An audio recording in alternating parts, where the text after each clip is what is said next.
திருவருகை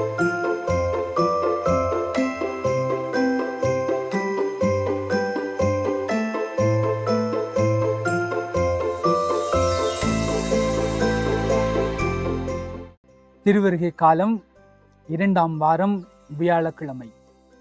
இன்று திரு அவை குவாடலூட்பே அன்னையினுடைய விழாவை கொண்டாடுகிறது.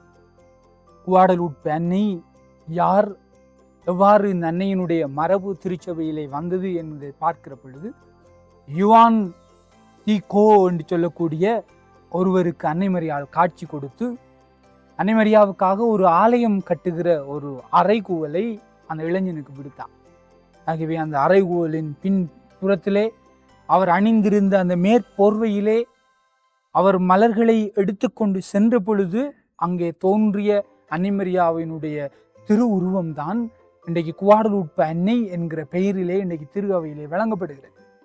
2ஆம் அருள் சின்னப்பர் இந்த அன்னையை, குவாடலூட்பே அன்னையை கருவில் இருக்கிற குழந்தைகளினுடைய பாதுகாவலியாக அவர் அறிவிக்கிறார்.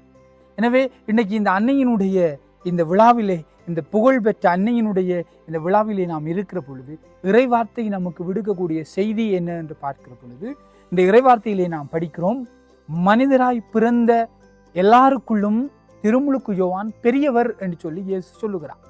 திருமுழுக்கு யோவானை பெரியவர் என்று சொல்லுகிற இயேசு, இந்த திருமுழுக்கு யோவான் விண்ணரசுக்குள்ளே உட்படுகிற எல்லாருக்குள்ளும் சிறியவர் என்று சொல்லி சொல்லுகிறார். அதனூடாக அவர் வெளிப்படுத்தக்கூடிய ஒரு உண்மையான செய்தி என்னவென்றால், இன்றைக்கு நான் என்னை விண்ணரசுக்கு தகுதியுள்ளவனாக உட்படுத்துகிற பொழுது நான் திருமுழுக்கு யோவானை விட பெரியவனாக முடியும் என்கிற ஒரு அற்புதமான ஒரு சந்தர்ப்பத்தையும் ஒரு மகிழ்ச்சியான செய்தியையும் இன்றைக்கு ஆண்டவர் விடுக்கிறார்.